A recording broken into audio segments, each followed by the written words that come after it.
Let's go right now to South Carolina Senator and a presidential candidate, Tim Scott. Senator, it's great to have you with us today on a horrible day. So just what are your reactions right off the bat when you heard that Israel's at war? You know, it reminds me of the importance of praying for our allies, specifically Psalms 122:6, praying for the peace of Jerusalem and those who do will prosper. It tells me that we should stand shoulder to shoulder and back to back with our ally Israel. I'll say once again, I've said it earlier, but Joe Biden is complicit in these attacks. The $6 billion he paid to Iran now being used once again in a terrorist attack. We've seen time and time again that Iran continues to fund terrorism in the Middle East. The number one funder of Hamas is, of course, Iran. And so we have a lot to work on. And frankly, we need a new president to get the job done. So if you were in the White House as president, let's go forward to the day that you might be there, and you were told that this was happening, what would you do? What would your reaction be? What would the United States' reaction be?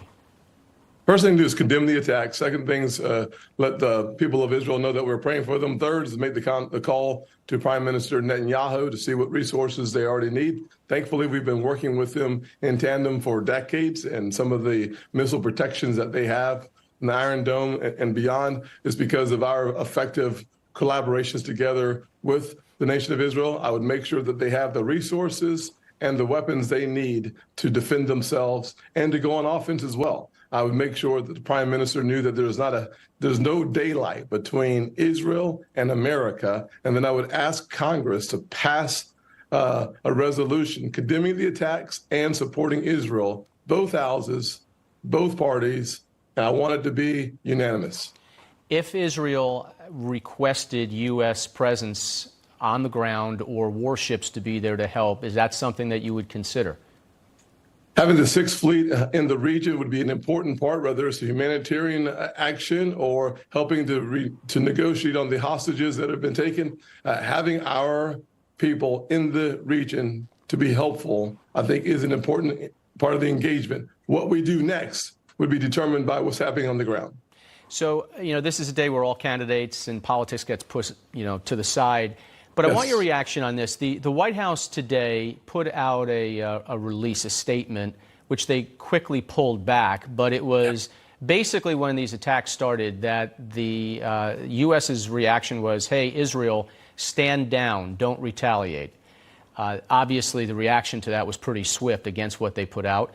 And they then put out a statement by President Biden. How could something like that be put out in the name of the United States? The only answer is the president was asleep at the wheel. And I mean that sincerely. This is not a Republican or Democrat issue. You're 100% right. This is an issue about the sovereignty of Israel and whether or not we have good, solid leadership in the White House that understands that we cannot have daylight between the United States of America and our allies, especially in a moment of conflict. Suggesting that you do not retaliate, that you do not defend yourselves is an abdication of responsibility, and the commander-in-chief should not have anyone in his administration that has any doubt on that fact. Look, obviously the president and the White House meets in confidence with the leaders of the Senate and the House. Problem is we don't have a speaker in the House, and so does that play any role whatsoever in what the United States could do in the coming days? It does not. I will say there is overwhelming support on both sides of the aisle for Israel. That's the good news.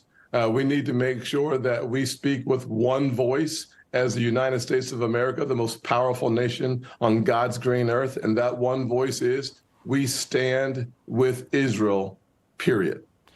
Well, Senator, we appreciate you coming on today, and obviously everyone should be praying for the safety of those in Israel, both sides, Palestinians who want nothing to do with this, as well as Israelis.